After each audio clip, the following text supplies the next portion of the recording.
피조물과 생명이 있는 존재에게는 크든 작든 능력이 있습니다. 어린아이든 장성한 사람이든 차이는 있지만 모든 사람에게는 능력 다 가지고 있습니다. 심지어 아무것도 없는데요, 그에게는 생존의 능력이라도 있습니다. 그러므로 인간보다 뛰어난 사단의 능력은 분명히 있을 것입니다. 성경은 사단의 능력을, 가장 큰 능력을 성경은 이렇게 말해주고 있습니다. 요한복음 8장 44절입니다. 시작. 그가 거짓말랑이요 거짓의 아비가 되었습니다. 아멘. 그는 거짓에 가장 능통한 자입니다. 거짓에 가장 탁월한 자입니다. 처음 하와를 죄로 유혹할 때도 사단은 그럴듯한 거짓말을 했습니다. 거짓말의 묘미가 뭐냐면 사실보다도 그럴듯하다는 것입니다. 사실보다 그럴듯하지 않은데 속는 사람은 없습니다. 제가 속았습니다. 보이스피싱을 당해서 뭐 했습니다. 다 사실보다도 근사하기 때문입니다. 들었을 때 뭔가 논리적으로 앞뒤가 맞는 것 같고 따라서도 믿을만하기 때문입니다. 그래서 거짓말이 통하는 것입니다. 하나님의 동산나무의 열매는 먹게 하셨는데 단 하나만 금하셨습니다. 거기다 누구도 의문을 가지지 않았습니다. 의문을 가진 사람들이 지금도 있기도 합니다. 신앙생활을 처음 하는 사람들은 왜 그런 하나님께서 동산 중앙에 있는 나무를 심어놨는지 모르겠는데요, 그거 안 먹었으면 죄가 시작되지 않았는데요, 그렇게 질문을 하기도 합니다. 어쩌면 아담과 하와도 그런 의문을 처음에는 가졌을지도 모릅니다. 다만 하나님을 신뢰했던 그들에게 그 의문은 중요한 게 아닙니다. 무슨 의문이 있든 나는 하나님을 신뢰하니까 하나님이 말씀하셨으니까 된 것입니다. 그런데 사단은 그 점을 파고들었습니다. 먼저 사단은 하나님이 참으로 너희에게 동산의 모든 나무를 먹지 말라고 하시더냐 이렇게 물어봤습니다. 그러니까 하와가 그건 아닌데, 중요하지 않다고 생각했던 질문이 사실은 중요한 거구나라는 걸 깨닫게 된 거예요. 그렇구나, 내가 너무 생각 없이 살아왔나? 사단은 하와가 찾지 못했던 그 의문을 답을 또한 주었습니다. 왜 그러냐면 하나님이 왜 그렇게 명령했을까? 이유가 다 있는 거야. 모든 것은 이유가 있는 거야. 창세기 3장 5절에 이렇게 말해주고 있습니다. 시작. 너희가 그것을 먹는 날에는 너희 눈이 맑아져 하나님과 같이 되어 선악을 알 줄 하나님이 아심이니라. 아멘. 누구의 말이 더 설득력이 있을까요? 하나님은 그저 먹지 마, 먹으면 죽는다, 끝이었어요. 명령만 하셨습니다. 그러나 사단은 그것이 아니라 먹으면 너희들이 하나님과 같이 된다, 능력의 사람이 된다, 능력이 정말 탁월하게 된다, 그래서 먹지 말라고 하나님이 하신 거야. 그리고 생명에는 전혀 지장이 없다. 하나님의 말씀과 사단의 말은 우리에게, 그래서 지금도 신앙생활에 우리가 결단하지 못하는 것은 하나님의 말씀대로 살겠습니다라고 그렇게 우리가 뚜렷하게 삶을 표현하지 못하는 것은 하나님과 사단의 말 사이에는 차이가 많기 때문이에요. 하나님의 말씀은 친절하지 않습니다. 대부분 친절이 없어요. 하나님이 그냥 강압적으로 들립니다. 먹으면 반드시 죽는다, 먹지 마, 끝. 뭔가 좀 토시가 달아야 되는데, 왜냐하면 이게 없어요. 하나님은 먹지 마라, 죽는다, 어떤 여지도 없습니다. 혹시 먹으면 그래도 이게 죽기 전에 뭔가 좀 이렇게 그런 것도 없어요. 먹으면 죽는다, 먹지 마, 명령입니다. 근데 사단의 말은 결과뿐 아니라 이유에 대해서 설명합니다. 왜 그런지 아니? 왜 하나님이 그렇게 말했을까? 너희 능력이 보통이 아니거든. 하나님보다 능력이 더 생길지 모르는 거야. 그래서 그런 거야. 그리고 사단의 말에는 논리가 딱딱 맞아요. 그랬구나, 그래서 하나님 우리에게 방해했구나, 똑같이 될까 봐. 아하, 아이고 내가 이 바보였네, 바보였지. 강압적이지 않습니다. 명령하지도 않습니다. 오히려 내 입장에서 나를 대변해주고 나를 더 생각해 주는 거예요. 그렇구나, 역시 사단이 괜찮은데. 우리가 아담과 하와의 입장이었어도 아마 사단의 말에도 귀를 기울일지 모릅니다. 내용을 떠나서 나를 위해 준다는 생각 때문에 더 신뢰하고 마음에 갔을지 모릅니다. 심지어 뭔가 새롭고 대단한 것을 깨달은 것 같은 느낌도 들고 자부심도 생기고, 그래 우월감도 생기고, 그래 내가 몰랐던 그런 거야, 이야, 그렇지. 그러니까 사람들은 뭔가 신경을 찾아요. 신경을 찾으니까 이단에 빠지기도 하고 어디에 빠지기도 하고 뭐에 가기도 하고 할머니 할아버지들이 가서 사람들 모이게 되면 여러분 뭘 팝니다 할 때 가는 이유가 뭘까요? 논리적으로 맞는 거 중요한 거 아니에요? 나를 이렇게 위해 주는 것 같은 거. 어머니 오셨어요. 어머. 따뜻하게. 집에서는 자녀들이 뭐 쳐다보지도 않는데 1년 가도 전화도 오지 않는데 오셨어요 어머니 아버님 오셨으니까요 논리가 잃어버려. 어머 다 좋은 거야. 이게 뭐 100만 원짜리도 되고 뭐 500만 원짜리도 되고 그냥 다 사주고 쉬는 거지. 이처럼 사단은 터무니없는 거짓말을 하지 않습니다. 사단은 우리가 믿을 만한 거짓말을 합니다. 이해할 만한 거짓말을 합니다. 좋아할 만한 거짓말을 합니다. 그래서 우리가 속는 거예요. 변함없는 사단의 전략은 오늘도 똑같습니다. 여전히 사단은 같은 방식으로 사람을 유혹하고 미혹하며 무너뜨립니다. 사단은 함께 죄짓자고 말하지 않습니다. 우리 함께 죄짓어 볼까? 우리 함께 하나님과 한번 해볼까? 하나님과 한번 하나님 혼자니까 우리 연합해서 하나님 한번 해볼까? 우리가 몇이야? 나, 너, 아담, 하와 와 셋인데 3대 1인가 해볼까? 이렇게 말하지 않습니다. 단지 여러분의 입장에서 여러분들이 듣기 좋아하는 듣고 싶은 이야기를 내줍니다. 우리가 생각하기에 좋은 것, 옳은 것을 추구하라고 우리를 부추깁니다. 우리가 하나님의 기준에 따르는 것이 아니라 여러분의 기준이, 너의 기준이 중요한 거야. 인생은 너야. 내 인생이니까 너의 기준이 중요한 거야. 현실이 중요하니까 그렇게 살아야 돼. 이것이 죄라는 사실을 철저히 숨깁니다. 오늘날 사단의 최고의 무기는 바로 관용입니다. 관용이 무슨 죄일까요? 관용은 죄가 아닙니다. 절대 죄가, 성경은 말합니다. 서로 관용하고 이해하라고 말합니다. 관용은 남에게 선을 베푸는 것, 내 권리를 내세우지 않는 것, 존중해주고 용납하는 것이 관용입니다. 그런데 어떻게 죄가 될까요? 죄가 되지 않습니다. 그러나 어떤 것이든 하나님의 기준이 아니라 우리의 기준을 세운다는 것은 죄입니다. 하나님의 기준에 미치지 못하는 것도 죄지만 하나님의 기준을 뛰어넘는 것도 죄입니다. 그러면서 관용이 죄가 되는 시대가 오늘날이 잘 들으셔야 합니다. 오늘날의 관용이 뭐냐면 현재 이 시대에 통용되는 관용은 모든 사람에게 다른 사람의 신념과 가치관을 생활 방식으로 받아들이, 나도 너 걸 받아들이고 너도 내 걸 받아들이는 거예요. 서로 관용하는 것입니다. 찬성하는 것입니다. 이해해 주는 것입니다. 정당하게 우리는 다 수용하는 것입니다. 그래서 이런 관용의 원칙에 따라 절대적인 진리와 하나님만을 외치는 진리는 매우 배타적이고 그리고 현대인들에게 이것은 철저히 무시당합니다. 모든 사람의 생각에 동등한 가치를 지녀야 되기 때문에 그도 옳고 나도 옳은 거야. 그러니까 오늘날은 맞고 틀림이 중요한 게 아니에요. 옳고 그름이란 없습니다.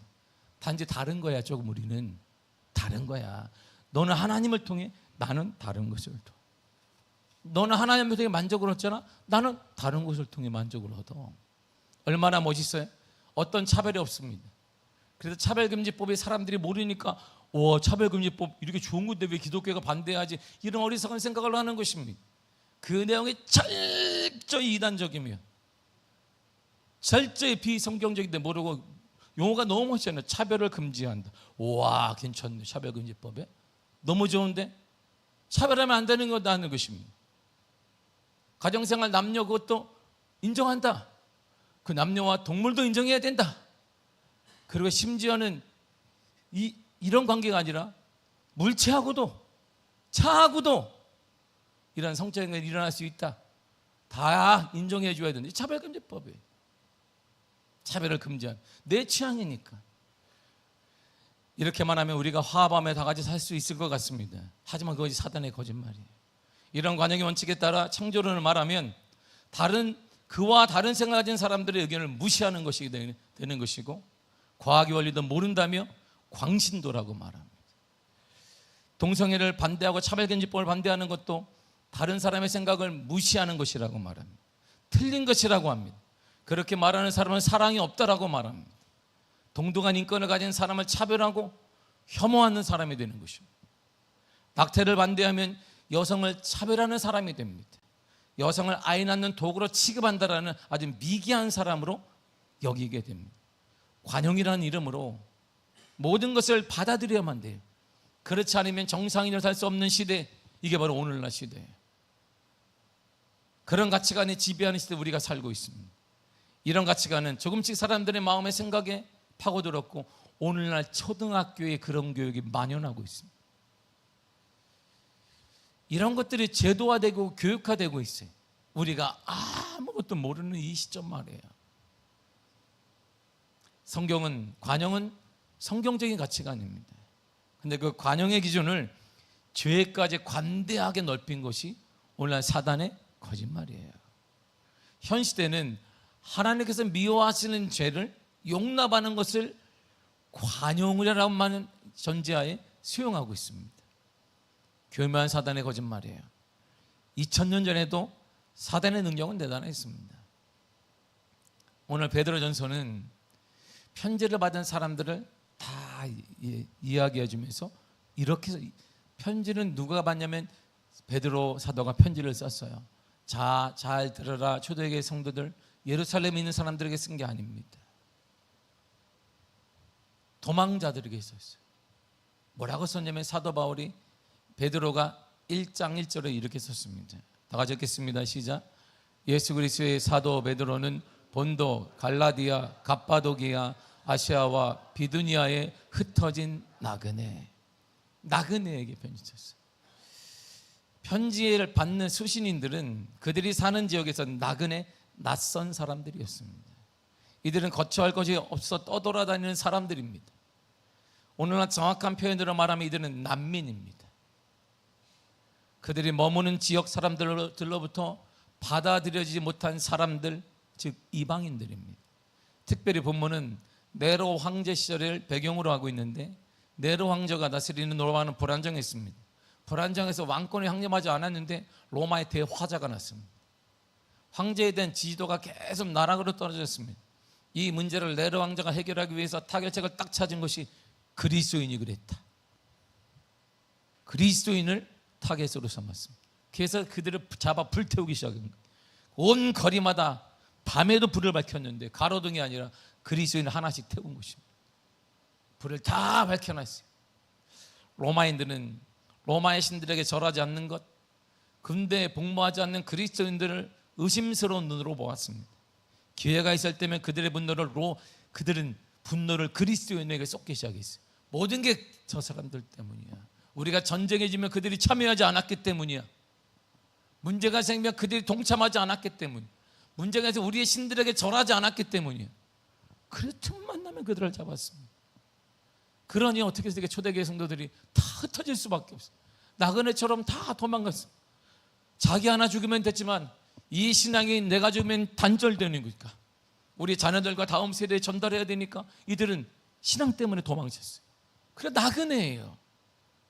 당시 로마 제국은 기독교에 대해 관용적인 정책을 썼습니다. 이게 대단히 아이러니한 거예요. 그리스도인에 대한 고소나 고발이 있으면 처벌했습니다. 그러나 유대인들처럼 조직적으로 그리스도인을 색출하기 위해 노력하지는 않았습니다.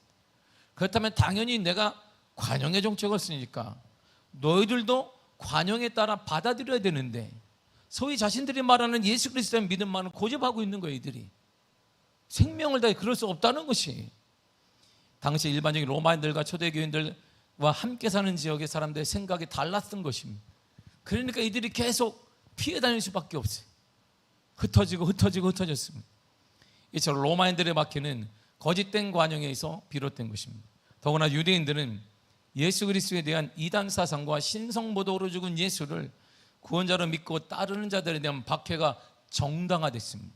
이들을 죽이는 것 정당화, 로마에게 넘기는 건 정당화하는 것이고, 이들을 살인법으로 다스리는 건 정당화되는 것이고, 의리는 유대법에 따라 살인을 할 수 없지만, 처형은 할 수 없지만 로마법에 세워서 이들을 정당하게 사형제도를 언도했던 것입니다. 그래서 이들은 나그네했어요.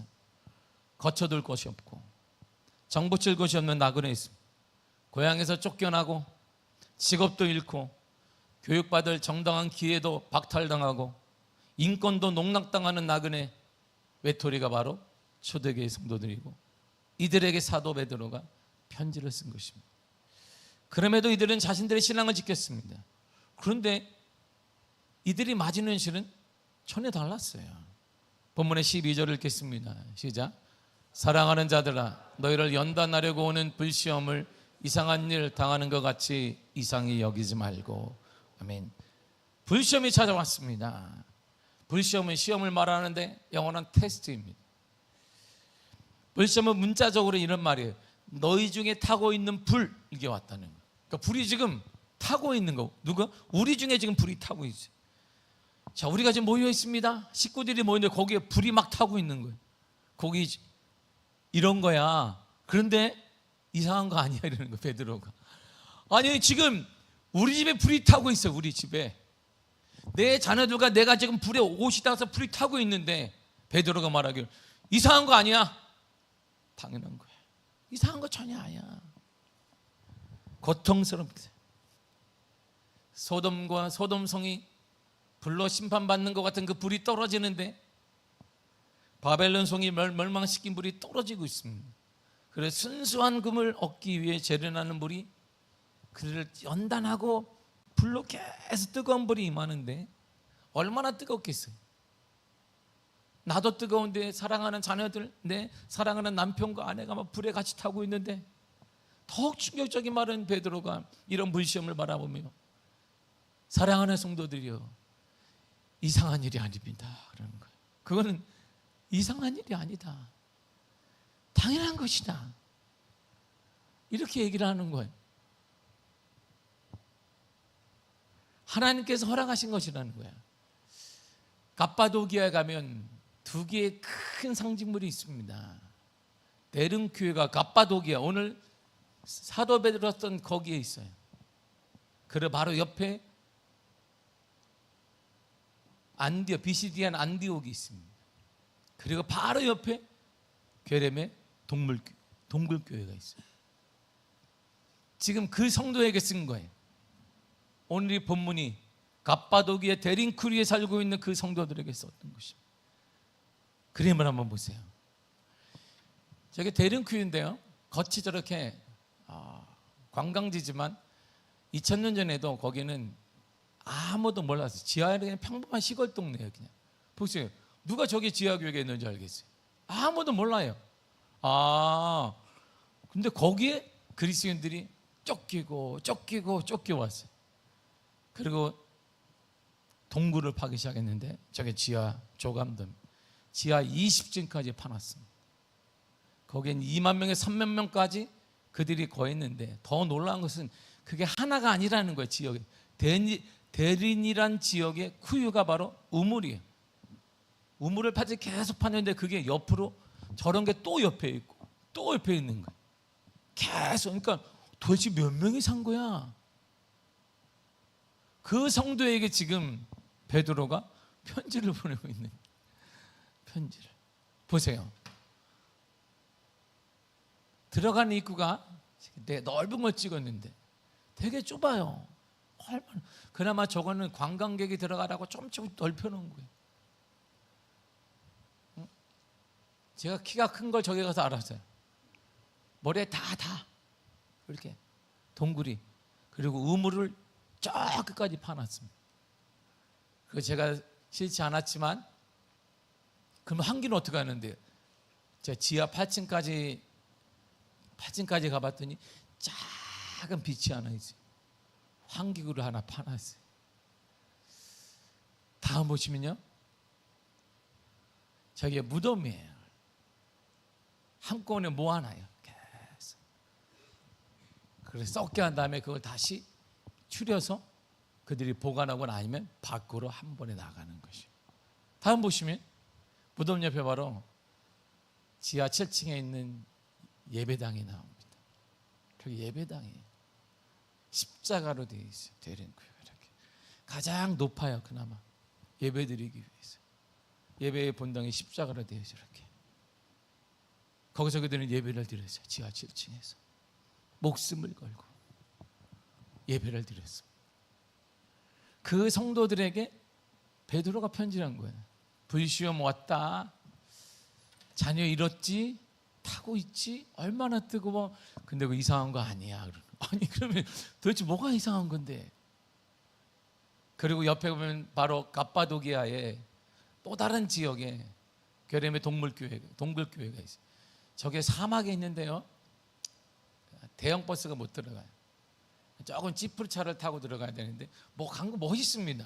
지금이니까 멋있는 거예요. 그 당시에는 물도 없어요. 그냥 저 산 같은 걸 삽으로 파는 거야. 이렇게 파서 구멍을 내서 거기 들어가서 사는 거예요. 거기서 사는 거예요. 왜? 신앙 때문에. 곳곳마다 저기 괴렘의 동굴교회를 가면 구멍이 개 다 나와 있어요. 그걸 사람들이, 그리스도인들이 파고 거기에 들어가서 산 거예요. 중세 때는 이슬람 국가가 지배할 때는 거기에 또 들어가서 살고 신앙을 그래서 지켰습니다. 그런데 그들에게 사도 베드로가 얘기하는 거예요. 불시험이 왔는데 이상한 일이 아닙니다. 이러는 거예요. 여러분, 이상한 일이 아닙니다. 그건 당연한 것입니다. 이렇게 얘기해요. 그리고 오히려 그런 삶을 이렇게 하라는 거예요. 본문의 13절 읽겠습니다. 시작. 오히려 너희가 그리스도의 고난에 참여하는 것으로 즐거워하라. 이상한 일 아니다. 오히려 뭐하라? 즐거워해라. 이렇게 말해요. 아니 지금 먹고 살기 힘든데 신앙 때문에 내 자녀가 죽고 남편이 죽고 있는데 그 신앙 때문에 이들의 생명이 대린 구에 살면서 석회질 그 동굴에 살며 나오지 못하니까 40세로 뚝 떨어져. 평균 수명이 40년밖에 못 살면서도 신앙을 지키고 있는 그들에게 베드로가 말하기를 오히려 즐거워하라 그러는 거야. 오히려 즐거워하래요. 지금 편지를 받고 있는 갑바도기아 성도들, 비시냐 안디옥의 성도들은 처참합니다. 신앙으로 인해 자신이 가진 모든 것들을 빼앗겼습니다. 그리고 이들은 난민이 되어버렸어요. 현재의 삶을 유지하는 것 자체도 버거운 사람들입니다. 먹는 것 자체도 하루하루 버거운 사람들. 자신은 굶을 수 있잖아. 내 자녀는 내일 뭘 먹여야 되나. 이 사막지대에서 뭘 먹여야 돼. 함부로 나갈 수도 없어요. 왜? 나가면 나 하나 때문에 2만 명의 사람들이 다 한꺼번에 체포될지도 모르니까. 그런 그들에게 베드로서는 지금 받고 있는 고난을 즐거워라고 하는 거예요. 그리고 고난이 이상한 것이 아니라고 말합니다. 근데 전제가 있습니다. 아무 것이나 아무 삶이나 즐거워라는 게 아니에요. 그리스도의 고난에 참여하고 있다면, 예수님의 고난에 참여하고 있다면 즐거워하라는 것입니다. 그리스도의 고난이란 그리스도를 위한 고난을 말합니다. 그리스도를 믿기 때문에 겪어야 하는 여러 가지 핍박과 지옥과 손해 등을 말합니다. 고난을 당하는 것은 힘들고 어려운 일입니다. 그러나 그리스도를 위한 것이라면, 그리스도를 믿기 때문에 겪는 어려움이라면 이것보다 가치 있는 일은 없다라는 것입니다. 왜일까요? 다음 이렇게 말해주기 때문에. 13절 전체를 읽겠습니다. 시작. 오히려 너희가 그리스도의 고난에 참여하는 것으로 즐거워하라. 이는 그의 영광을 나타내실 때에 너희로 즐거워하고 기뻐하게 하려 함이라. 아멘. 기뻐한 일이 생긴다는 거예요. 지금 초대교회 성도에 당하는 고난은 육체적으로, 정신적으로 견디지 못할 정도로 어렵고 힘듭니다. 그러나 그날의 영광을 생각하면 이기고도 남는다. 그날엔 우린 보리라. 그날에 여러분, 우리에겐 그날이 있습니다. 이런 거예요. 그리스도인들에겐 그날이 있습니다. 예수님께서 영광으로 오실 그날, 우리가 예수님 옆에 그날의 영광을 꿈꾸며 이상한 일 당하는 것처럼 생각하지 말고, 손해를 보더라도, 신앙 때문에 손해를 보고, 신앙 때문에 경제적으로, 정신적으로 우리의 모든 취업이나 모든 문제에 손해를 보더라도 기뻐하십시오. 즐거워하라는 것입니다. 그날에 주님이 기억하실 것입니다. 그래서 우리 복음성가를 이 찬양 부르잖아요. 죄 많은 이 세상은 내 집안이네. 내 모든 보안은 저 하늘에 있네. 저 하늘에 있는 것입니다. 주님 같은 친구 없도다. 저 천국 없으면 난 어떻게 하나. 저기 저 천국이 없다면 그들의 고난은 아무것도 아니지만 참다운 그들에게 소망이 있다는 것이, 저 천국의 소망. 그래서 우리가 찬송가도 부르잖아요. 180장에 나팔 불 때 나의 이름, 부를 때에 잔치를 참여하리라. 주님이 내 이름을 기억하실 것입니다. 믿음의 사람에게 참된 복이 뭘까요? 그걸 그렇게 힘들게 살고 있는 초대교회 성도들에게 베드로가 참다운 복이 있음을, 복의 정의를 이렇게 내립니다. 본문의 14절입니다. 시작. 너희가 그리스도의 이름으로 치욕을 당하면 복이 있는 자로다. 영광의 영 곧 하나님의 영이 너희 위에 계심이라. 아멘. 복 있는 자로다. 그래. 참된 복이 복 있는 자로다. 누가 복 있는데요? 그리스도의 이름으로, 그리스도의 이름 안에서 믿지 않는 사람들로부터 비방이나 상처와 무시와 괴롭힘을 받으면 복이 있는 사람이다. 네가 예수의 이름으로 손해를 보거나 예수의 이름으로 취업이나 물질이나 모든 면에 있어서 손해를 본다면 너는 복이 있는 사람이다 라는 것이. 그래서 마태 또한 이렇게 얘기했습니다. 마태복음 10장 39절입니다. 시작. 자기 목숨을 얻는 자는 잃을 것이요 나를 위하여 자기 목숨을 잃는 자는 얻으리라. 이게 복이에요. 예수님 때문에, 예수의 일 때문에, 예수 그리스도 때문에 내 생명까지, 내 모든 가치 있는 것까지 잃어버리게 되면 그는 잃는 자가 아니라 하나님의 은혜로 풍성히 받을 자가 되는 것입니다. 그리스도인들이 그리스도의 이름 때문에 고난을 당하고 욕을 받는 것은 그리스도께서 지상생활에서 당하신 고난에 참여하는 것입니다. 곧 주님 다시 오실 그때의 영광에 참여하게 될 것입니다. 이것이 복된 이유예요. 영광의 영, 하나님의 영이 너희 위에 계심이라 그랬어요. 영광의 영이 뭐예요? 하나님의 영이라고 그러는데 그 영이 뭐니까 성령을 말하는 거 아니겠어요? 영광의 영, 영광이라는 표현은 하나님의 임재, 성령의 임재를 말합니다. 우리가 부흥을 얘기하면 늘상 저도 부흥을 꿉니다. 부흥은 수가 늘어나는 게 아니라 하나님의 임재를 보는 게 부흥이에요. 예배 가운데 하나님의 임재를 경험하는 것, 이것이 부흥입니다. 우리가 꿈꾸는 부흥은 하나님의 임재를 경험하는 것입니다. 하나님의 임재를 내 삶 가운데, 우리 교회 가운데, 예배 가운데, 가정 가운데 하나님의 임재를 보는 것입니다. 하나님 우리 가정에 임재하셨구나. 하나님이 내 일터 가운데 함께 하시는구나. 그걸 경험하는 게 부흥이에요. 참다운 부흥, 참다운 부흥이에요. 하나님의 임재는 그러므로 하나님의 소유를 뜻하는 것입니다. 예수 그리스도 때문에, 그리스도의 이름으로 인해 고난과 상처와 가난케 대접을 받는다면 그 사람은 하나님의 소유가 되는 것입니다. 하나님의 그 사람의 주인임을 도장 찍는 것입니다. 우리는 우리 집을 아낍니다. 집을 아끼고 돈을 아끼고 내 것을 아낍니다. 왜요? 내가 주인이기 때문이에요. 함부로 다루지 않습니다. 왜요? 내 것이기 때문입니다. 저는 뭐 집이 커요. 이렇게 할렐루야. 화장실도 많습니다. 매번 그래서 약을 몇 주 전에 뿌렸어요. 우리 안수 집사님한테 뿌려가지고 이 친구들이 계속 누워 계세요. 이렇게 약을 먹은 친구들. 아이도 놀랄까봐 아침 저녁으로 주워 담아, 이렇게 주워 담아가지고 화장실 넣고 물을 내려서 이렇게 보내요. 아이들도 어머머, 애들 놀라서 어머머 놀라서 애들이 얼마나 놀라겠어요. 그래서 이 친구들이 이렇게 누워 있어요. 하늘을 보면서 이렇게. 나 죽었다고 누워 계시니까 지하부터 가가지고 내가 하나, 우리 사모하고 둘이 이렇게 쫙, 어느 때 급하면 그냥 손으로 집어가지고 이렇게 던져. 그 사모 그러지 말라고 그러면 중요한 뭘 이렇게 막 누가 가래 뱉으면 에이씨 이래가지고 막 이렇게. 우리 집에서는 내가 전혀 이 손이 황금 손이라 만지지도 않아요. 우리 집에서. 근데 우리 교회만 오면 제가 뭐고 침 뱉은가 뭐 아유 왜 그런데 탁 버리고 다 해요. 왜? 주인이니까 그런 거잖아요. 주님 맡겨주신 주인이니까. 여러분들 집을 아끼잖아요. 왜요? 주인이니까 그렇죠. 하나님 우리를 아끼는 이유는 그분이 우리의 주인이기 때문이에요. 그리스도 때문에 고난을 받고 그리스도 때문에 손해를 당하는 그때부터 우리는 하나님의 소유물이 되는 거예요.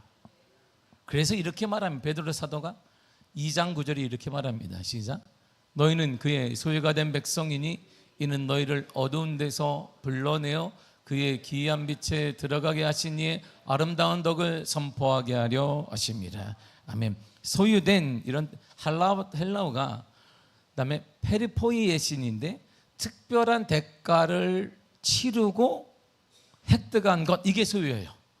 그러니까 소유인 건 내가 확 사는 것이 아니라, 내가 훔쳐오는 것이 아니라 대가를 치르고 갖고 온 것. 우리가 여러분들이 뭐 살 때 집에 쇼파가 있습니다. 대가를 치르는 거잖아요. 돈을 내고. 우리가 하나님의 소유된 것은 대가를 치르서 하나님이 그리스도를 죽음을 대가를 치르고 저와 여러분을 소유로 삼았다, 이런 말입니다. 그리스도인은 하나님께서 자기의 독생자이신 그리스도의 희생과 죽음을 통해 자녀로 삼으신 믿음의 하나님의 백성이 되는 것입니다. 우리가 여러분이 하나님의 소유가 된 것은 독생자 그리스도의 죽음과 맞바꾼 것입니다.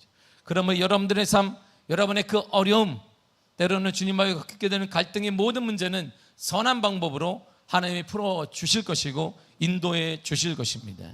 자녀에게는 이런 은혜를 주십니다. 어두운 데서 불러내는 것입니다.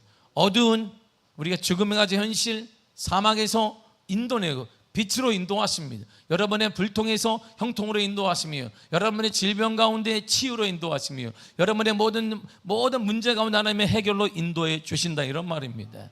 하나님 이 모든 과정을 통해 왜 주시느냐? 하나님의 증인된 삶을 살도록 아름다운 덕을 선포하게 하기 위해서인 것입니다.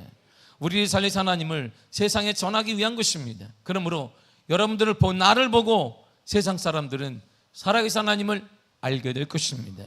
우리 가정을 보고 세상 사람들은 하나님의 살아계심을 보게 될 것입니다.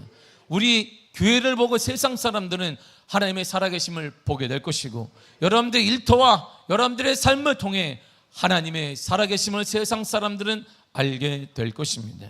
그러므로 이 땅에서 가장 큰 복은 16절에서 반복하듯 주님 때문에 고난을 받는 것입니다. 주님 때문에 물질적인 손해를 당하고, 주님 때문에 정신적인 상처를 받고, 주님 때문에 진학과 취업과 승진 등의 불이익을 당하고, 때로는 주님 때문에 가정에 미덕이 없다며 복음을 포기하라는 것이 아니라 조금만 복음적인 삶을 놓치고 타협하라는 그 유혹 앞에 우리가 불이익을 당한다 할지라도 그걸 선택할 때 하나님께서는 우리에게 은혜를 허락해 주시는 것입니다. 바로 이때 여러분은 하나님의 소유가 되는 것입니다. 하나님의 소유물은 하나님의 친히 보호하시고 친히 안아주시며 친히 역사하시며 지켜주시게 열어주십니다. 축복과 기적의 주인공이 되는 것입니다. 이처럼 그리스도인이 받는 고난은 그리스도의 이름 때문에 받는 것이어야 됩니다. 세상의 잘못 때문에 받는 것은, 고난받는 건 철저히 회개해야 되는 것이고, 그리스도인이 자기의 악행 때문에 받는 고난은 그리스도의 영광과 전혀 의미가 없습니다. 이 악행 자체는 형벌을 받아야 마땅한 것이므로 그리스도의 고난과는 별개의 것입니다. 꿈을 공유하는 교육기업 CEO의 현승원 디슈의 원장은 30대에 이 친구는 친동생과 문을 연 동네 영어학원이 창업 8년 만인 1919년에 기업가치 3천억 원을 인정받기 전에 DCO라는 꿈을 나누는 기업이라는 이름으로 동네 영어학원을 바꿨습니다. 그는 통장 잔고 500만 원을 시작한 학원이 어떻게 이렇게 성장을 했는가, 그가 기억하면서 딱 한마디 했습니다. 모든 것이 하나님이 하신 일이라는 거예요. 현 회장은 고교 시절 등교 전 학교에 20분 전에 아침마다 기도하고 학교를 등교했습니다. 점심과 저녁에는 기독교 동아리의 친구들과 함께 기도하며 찬양하며 고3 때도 했습니다. 그리고 주일에는 고3임에도 봉사하며 교회 중심, 하나님 중심으로 살았습니다. 열심히, 우리가 말하는 드라마로는 그렇다면 그냥 좋은데 딱 들어가야 되는데 수능 시험에서 떨어졌네. 대학에 떨어졌어요. 그렇게 열심히 했는데 떨어졌습니다. 그리고 가족과 지인들로부터 능력을 인정받지 못했습니다. 그래서 그런 생각이, 내가 이렇게 잘 믿었는데 하나님이 왜 나에게 이런 시련을 주시지? 그는 재수의 성적에 맞춰 들어간 대학에서 수업을 제외하고 모든 시간을 온라인 강의를 들었습니다. 강의 준비 시간으로 썼습니다. 이후 경기도 의왕에서 지인이 운영하는 학원에서 학생을 가르치면서 영어 교육 사업에 뛰어들었습니다. 그가 수업에 공을 들이고 시간을 투자하면 학생의 성적이 올랐습니다. 그는 27세에 통장에 든 500만 원을 가지고 동생과 함께 학원문을 열었습니다. 첫 해 270명이 모이고 그 다음에 분원을 냈습니다. 그리고 온오프라인을 통합한 영어학원이 한 해가 지나자 10,000명 이상이 등록했습니다. 돈으로 따지니까 중소기업 정도의 돈이 벌기 시작했어요. 현 회장은 사회복지 공동모금회 아너 소사이어티 회원이고 월드비전 바피어스 아너 클럽의 회원이며 기아대치 최고의 후원자인 라운드 테이블 등 다양한 고액기부자 모임에 이름을 올리고 있습니다. 보건복지부의 대한민국 나눔 국민대상 2001년에도 상을 받기도 했습니다. 특히 현 회장은 DCO를 통해 2014년 11월부터 현재까지 49개국 1,460명에게 50억 원 가까이를 후원했습니다. 그러나 학력된 스펙이 부족해 스타 강사가 못 된다고 생각하면서 차린 동네 학원이 경기도에서 가장 큰 규모로 성장한 것은 분명 자신의 재능이 아니라고 기도했고 판단했습니다. 그래서 동생과 함께 하나님께 할 수 있는 걸 해보자로 상의한 후에 NGO를 통해서 후원과 섬김을 시작한 것입니다. 현 회장은 가나, 우간다, 파키스탄, 캄보디아 등 교육 빈곤국에 학교에 6개를 건립했습니다. 그리고 해외 선교지에서 목숨을 걸고 복음을 전하는 선교사님들을 후원하기 시작했습니다. 현 회장은 학교 한 곳에 5억 원이 드는 드림스쿨 사업을 100곳까지 늘렸습니다. 현 회장은 이렇게 말했습니다. 처음 시작할 때도 재정의 여유가 있었던 것이 아니었습니다. 그러나 하나님의 일은 즉시로 온전히 기쁘게 해야 된다는 생각에 1호 학교에 필요한 5억 원을 투자했고 지금은 100교회를 진행하고 있습니다. 얼마예요? 계산이 안 됩니다. 그러면서 이 일을 통해 놀랍게 역사하시 하나님을 기대하며 그리 아니하실지라도 지금까지 역사하신 것만으로 감사하며 늘 기도하고 있습니다. 이후 현 회장은 DCO 자본 50% 가정을 사모펀드에 1,650억 원에 매각했습니다. 예상치 못한 부를 추적했고 아직 1,500억 원의 지분을 갖고 있어요. 그래서 그를 얘기할 때 3천억 이상의 자본가다라고 하는 것입니다. 근데 사람들은 그렇게 말하지 않습니다. 그는 하나님의 꿈을 실현한 믿음의 청년이라고 말합니다. 그는 요즘 유튜브 채널 현승원 TV를 통해 하나님을 알리는 일에 힘을 쏟고 있습니다. 구약 30분 만에 끝내기, 2시간 만에 끝내는 성경 전체 풀버전 등 강사 시절 영어를 가르치듯 다양한 시도로 성경을 읽어주고 있습니다. 그는 요즘 기부를 포함해 자신의 삶을 어떻게 하나님께 드리며 살해하는가를 놓고 깊게 기도 중이라고 합니다. 현 회장은 회사가 크나 작으나 크리스찬 기업가는 하나님 앞에서 모든 걸 내놓을 수 있는 각오로 임해야 하고 그래야 진정한 크리스찬 기업가라고 말하고 있습니다. 특히 잃을 것이 많을 때 내 삶과 소유가 다 하나님의 것이라는 고백을 할 줄 알아야 된다라고 젊은 이 아이가 얘기하고 있어요. 주님 때문에 내려놓을 수 있는 신앙인, 주님 때문에 자신의 모든 것도 나눌 수 있는 신앙인, 주님 때문에 시간도 물질도 힘까지도 내려놓을 수 있는 신앙인, 바로 그가 초대교회 갑바도기아에서, 데른크위에서, 괴렘의 동굴교회에서 신앙생활을 하고 있는 그들의 삶이고 현재 우리들의 모습이기도 한 것입니다. 사도 바울은 디모데에게 이렇게 썼습니다. 디모데 3장 12절입니다. 시작. 무릇 그리스도 안에서 경건하게 살고자 하는 자는 박해를 받으리라. 우리가 오늘날 현재 믿음으로 살면 박해와 손해를 보게 될 것입니다. 그것은 이상한 일이 아닙니다. 당연한 것입니다. 왜냐하면 이것을 통해 축복의 통로가 열려지기 때문입니다. 하나님의 소유가 되는 길이기 때문입니다. 이때부터 하나님의 인도와 보호와 지켜주심을 경험하는 축복의 통로가 됩니다. 초대교회 성도는 예수님 때문에 박해를 당했습니다. 근데 사도 베드로는 성도 여러분, 이것은 이상한 일이 아닙니다. 당연한 것입니다. 오늘 우리가 믿음으로 산다면, 믿음을 지키고 산다면 초대교회 성도들처럼 그들과는 못하겠지만 손해와 때로는 그들의 나그네 삶처럼 외톨이가 될지도 모릅니다. 때로는 물질적인 손해를 당할지도 모릅니다. 그런데 그것은 이상한 것이 아닙니다. 당연한 것이고 그것을 기점으로 해서 하나님은 나의 주인이 되어서 나를 인도하시며 가정을 인도하시며 삶을 인도하시며 여러분들의 자녀를 인도하시고 우리 교회를 인도하여 주실 것입니다. 이들을 통해 이 힘들고 어렵고 곧 죽을 것 같은 이들을 통해 복음은 전 세계에 퍼지게 되었습니다. 이들을 통해 전 세계에 퍼진 복음이 이 땅 140년 전에 한국 땅에 돌아와 근대화를 일으키는 원동력이 됐던 것입니다. 이것이 축복의 통로인 것입니다. 주님 때문에, 그리스도 때문에 손해받는 것 이상한 거 아닙니다. 당연한 것이고, 그런 자들이 우리 교회, 이 땅의 한국교회 많아질 때 축복의 통로들이 곳곳에 일어나 놀라운 부흥의 역사와 하나님의 살아계심을 증거하는 역사가 일어나게 될 것입니다. 그런 놀라운 축복의 삶이 여러분들의 삶이 되기를 간절히 축복합니다. 기도하겠습니다. 하나님 감사드립니다.